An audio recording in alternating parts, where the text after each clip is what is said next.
mujye kwa Mariza mu ntirire y'icyungo. Nimuvayo munyure no kwa Ntazinda mu ntirire ishoka, kuko uyu munsi nashisha inkwi. Kandi hose mujye mubanza musuhuze, kandi mwibuke no gushima. Yego nyogoko.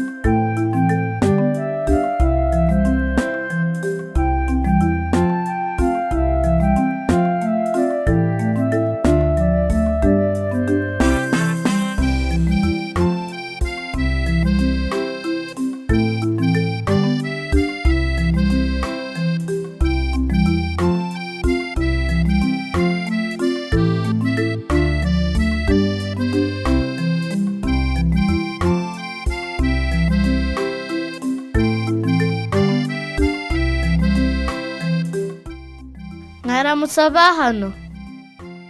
Mwaramutse mwabana mwe, ni karibu. Ntabwo dutinda, nyogokuru yaradutumye ngo umutize icyungo. Ese icyanyu cyabaye iki? Ejo nagize ibyago ndakimena. Yo, cya cyungo cyiza disi, ntacyo reka nkibarebera.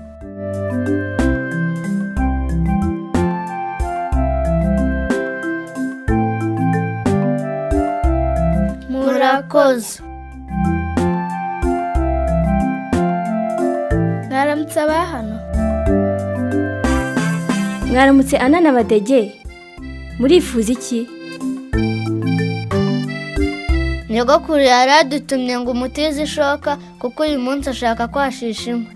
Ntabwo bishoboka, sinjya nizi ibikoresho byanjye.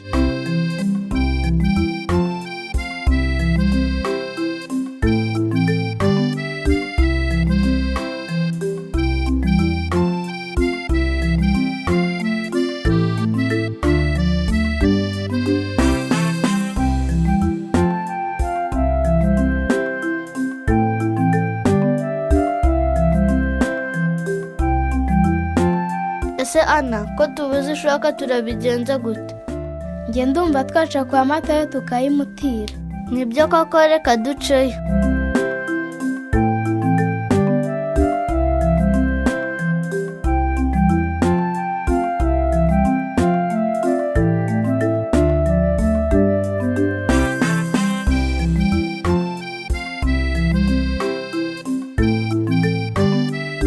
Mwaramutse basha, nyogokuru arakomeye?